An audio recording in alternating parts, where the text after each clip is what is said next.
हमारे दिसंबर मंथ का असाइनमेंट अध्याय 7 निर्देशन यानी डायरेक्टिंग। तो हम पहले निर्देशन का अर्थ देख लेते हैं। प्रबंध का निर्देशन कार्य का अर्थ संगठन में कार्यरत कर्मचारियों को निर्देश देना, उनका मार्गदर्शन करना तथा उन्हें उचित समय पर सही सूचनाएं उपलब्ध करवाकर कार्य करने के लिए अभिप्रेरित करना है। निर्देशन संगठनात्मक लक्ष्यों की प्राप्ति में मानवीय प्रयासों का पथ प्रदर्शन करता है तथा प्रबंधकीय निर्णयों तथा क्रियाओं के कार्यान्वयन के मध्य संबंध स्थापित करता है। निर्देशन के परिभाषाएं। कुंठत एवं ओडोनल के अनुसार अधीनस्थों के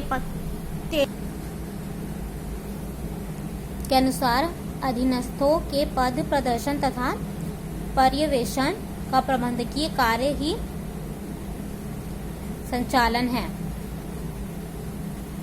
निर्देशन की विशेषताएं अथवा प्रकृति। पहला है, निर्देशन गतिशीलता प्रदान करता है। प्रबंध का नियुक्तिकरण कार्य पूरा कर लेने के बाद एक महत्वपूर्ण उठता है कि पूरी मानवीय मशीनरी कैसे संचालित होगी। इसका उत्तर प्रबंध के निर्देशक में निहित है। अन्य कार्यवाही के लिए आधार प्रस्तुत करते हैं और निर्देशन कार्यवाही प्रारंभ करता है। दूसरा है, निर्देशन एक सतत प्रक्रिया है। निर्देशन एक सतत प्रक्रिया है जो संगठन के संपूर्ण जीवन तक चलती रहती है। एक प्रबंधक को लेकर लगातार अधीनस्थों का पर्यवेक्षण करना पड़ता है, उनका मार्गदर्शन करना पड़ता है और समय पर उन्हें प्रोत्साहन करना पड़ता है। उसे लगातार यह सुनिश्चित करना पड़ता है कि कार्य आदेशों के अनुसार हो रहा है। तीसरा है, निर्देशन प्रबंध के प्रत्येक स्तर पर आवश्यक होता है। निर्देशन की आवश्यकता सभी प्रबंधकीय स्तरों पर होती है। उच्चस्तरीय प्रबंध अपने अधिस्तरों अर्थात मध्यस्तरीय प्रबंधकों को निर्देश देता है। इसी प्रकार मध्यस्तरीय प्रबंध निरस्तरीय प्रबंधकों तथा निरस्तरीय प्रबंध अपने अधिस्तरों तथा वास्तविक कार्य पर लगे लोगों को निर्देश देता है और उन्हें उनका मार्गदर्शन करता है। चौथा है, निर्देशन का प्रवाह ऊपर से नीचे की ओर होता है। निर्देशन का प्रवाह ऊपर से नीचे की ओर चलता है। यह उच्च स्तरीय प्रबंध पर समाप्त होता है। पांचवा है, विभिन्न तत्वों का समूह।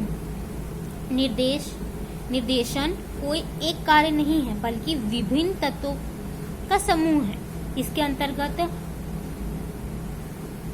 परिवेशन, अभिप्रेरण, नेतृत्व आदि शामिल है।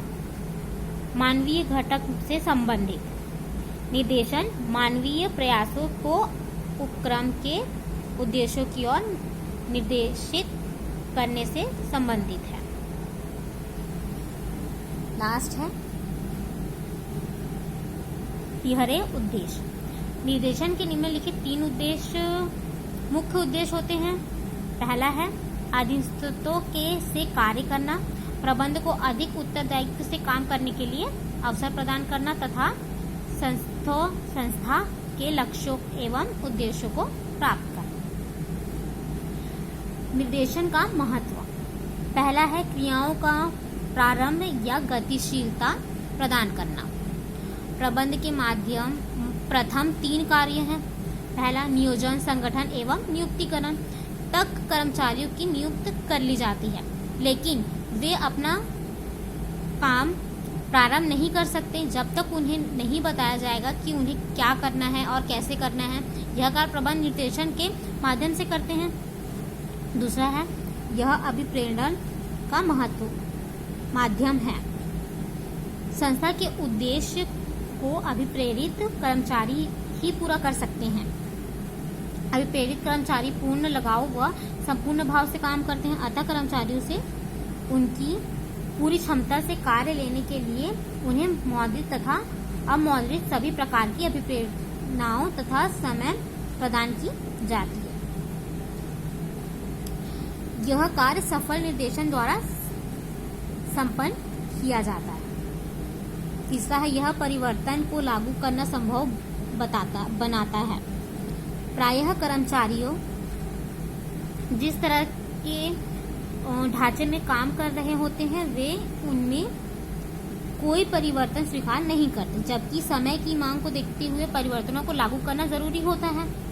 प्रबंधक निर्देश के माध्यम से कर्मचारियों को इस प्रकार तैयार करते हैं कि वे परिवर्तनों एवं नई परिस्थितियों की चुनौतियों को सहर्ष स्वीकार करने लगते हैं, परंतु फिर भी प्रभावी निर्देश द्वारा प्रबंध कर्मचारियों का विश्वास जीतने व परिवर्तनों को स्वीकार करने में सफल होते हैं। यह कर्मचारियों के प्रयासों में समन्वय स्थापित करता है। जैसे संगठन में सभी कर्मचारियों की क्रियाएं एक दूसरे से जुड़ी रहती है। संगठन में सफलता तभी संभव है जब सभी व्यक्तियों प्रयासों में सामंजस्य हो। जैसे उदाहरण के लिए एक रेडीमेड गारमेंट के शोरूम पर एक कर्मचारी ग्राहकों का अभिनंदन करता है, दूसरा उन्हें माल दिखाता है, तीसरा पैकिंग करता है, चौथा भुगतान प्रदान करता है और पांचवा उन्हें विदा करता है। सभी पांचों कर्मचारियों द्वारा ठीक काम करने पर ही ग्राहक संतुष्ट होंगे। माना कि माल दिखाने वाला कर्मचारी ग्राहकों से ठीक व्यवहार नहीं करता तो सभी की मेहनत बेकार हो जाएगी। पांचवा, यह संगठन से संतुलन स्थापित करता है। कभी कभी व्यक्तिगत संस्थागत उद्देश्यों में संघर्ष पैदा हो जाता है। एक और व्यक्ति एक कंपनी में अधिक वेतन, तरक्की आदि के उद्देश्यों को पूरा करने के लिए काम करता है। दूसरी ओर कंपनी के उद्देश्य अधिक लाभ, अधिक बाजार हिस्सा आदि प्राप्त करना हो सकता है। छठवां है, प्रबंध के सभी स्तरों पर आवश्यक। इसमें निर्देशक प्रबंध के तीनों स्तरों अर्थात उच्च, मध्य तथा निम्न स्तर पर आवश्यक है। सातवां है, उपक्रम को स्थायित्व। इसमें प्रभावी निर्देशन उपक्रम को स्थापित प्रदान करते हैं जिससे उपक्रम निरंतर प्रगति एवं विश्वास की ओर अग्रसर होती है। नेक्स्ट है निर्देशन के सिद्धांत। पहला है उद्देश्यों के सामंजस्य का सिद्धांत। इस सिद्धांत के अनुसार संगठनात्मक उद्देश्यों और व्यक्तिगत उद्देश्यों में पूर्ण सामंजस्य होना चाहिए। जैसे कर्मचारी संगठन में अधिक पारिश्रमिक, तरक्की आदि उद्देश्यों को पूरा करने के लिए काम करते हैं। दूसरी ओर संगठन का उद्देश्य अधिक लाभ व अधिक बाजार हिस्सा प्राप्त करने से हो सकता है। दूसरा है निर्देशन पद्धति की उपयुक्तता का सिद्धांत। इसमें इस सिद्धांत के अनुसार प्रबंध द्वारा निर्देशन की कुशलता को सुनिश्चित किया जाना चाहिए। निर्देशन की कुशलता तभी दृष्टिगोचर होती है जबकि संगठन के उद्देश्यों की प्राप्ति हो जाए और कर्मचारी भी संतुष्ट रहे, और ऐसा तभी संभव है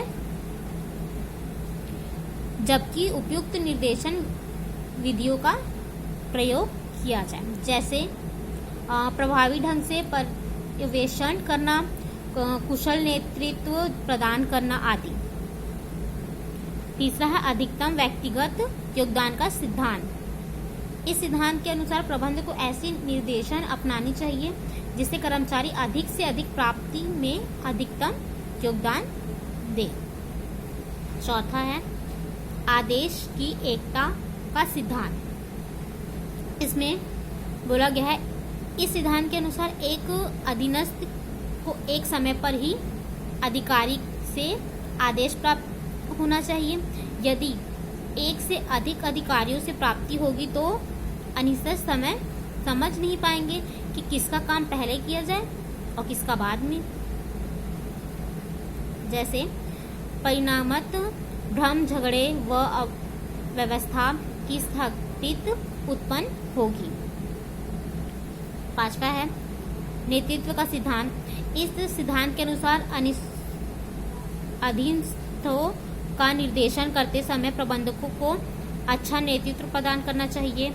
एक सफल नेता अपने अनुयायियों का पूर्ण आदर करता है तथा उनकी समस्याओं को सुलझाने का प्रयास करता है। इसके प्रबंध जैसे चाहते हैं वो वैसा ही काम करते हैं। नेक्स्ट, लगातार अनुसरण का सिद्धांत। इस सिद्धांत के अनुसार प्रबंध द्वारा यह देखा जाना चाहिए कि उसके द्वारा तैयार की गई नीतियां और जारी निर्देशकों का कर्मचारी द्वारा पालन किया जा रहा है अथवा नहीं, और हाँ तो किस सीमा तक। इसका यह लाभ होता है कि यदि किसी नीति का निर्देशन को लागू करने से कोई समस्या है तो उनका तुरंत समाधान किया जाता है या हो सकता है। निर्देशन के तत्व। पहला है पर्यवेक्षण। इसका अभिप्राय अपने अधीनस्थों के दिन प्रतिदिन के काम की प्रगति की देखभाल करने एवं उनका मार्गदर्शन करने से है। अभिप्रेरणा। इसका अभिप्राय उस प्रक्रिया से है जो वांछित उद्देश्य प्राप्ति हेतु लोगों में उत्तेजना पैदा करती है। तीसरा है नेतृत्व। इसका अभिप्राय दूसरों को इस ढंग से प्रभावित करने से है ताकि वे वही करें जो नेता चाहे। जैसे निर्देशन में नेतृत्व की मुख्य भूमिका रहती है। केवल नेतृत्व गुण के माध्यम से ही एक प्रबंध अपने अधीनस्थों में विश्वास पैदा कर सकता है तथा उनमें उत्साह भी भर सकता है। संदेशवाहन। इसका अभिप्राय तथ्यों, विचारों, भावनाओं आदि को एक व्यक्ति से दूसरे व्यक्ति तक हस्तांतरण करने व समझने की कला से होता है। नेक्स्ट है पर्यवेक्षण। पर्यावरण का अर्थ 2 शब्दों से बना है, जैसे सुपर प्लस विजन। तो इसमें सुपर का आशय उत्तम से है और विजन का आशय दृष्टि से है।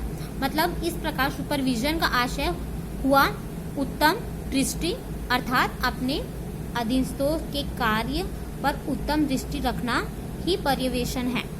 सरल शब्दों में जैसे इसका आशय एक ऐसी क्रिया से है जिसके माध्यम से कोई एक व्यक्ति अपने अधीन कार्य करने वाले कर्मचारियों के कार्य की देखभाल करता है तथा मार्गदर्शन करता है। इस प्रकार कर्मचारियों द्वारा किए जाने वाले कार्य की देखभाल करने की क्रिया को पर्यवेक्षण कहते हैं। पर्यवेक्षण की परिभाषा है। फर्स्ट है पर्यवेक्षण वह कार्य है जो योजना एवं निर्देशों के अनुसार काम के पूरा होने को सुनिश्चित करता है। एक मुख्य व्यक्ति के रूप में जैसे प्रत्येक संस्था में योजनाओं को कार्य रूप देने का काम करते हैं। इस स्तर पर की गई थोड़ी सी भी असावधानी संस्था अधिक नुकसान पहुंचा सकती है। नेक्स्ट है एक मध्यस्थ के रूप में संस्था में पर्यवेक्षण एवं एक मध्यस्थ की भूमिका निभाता है।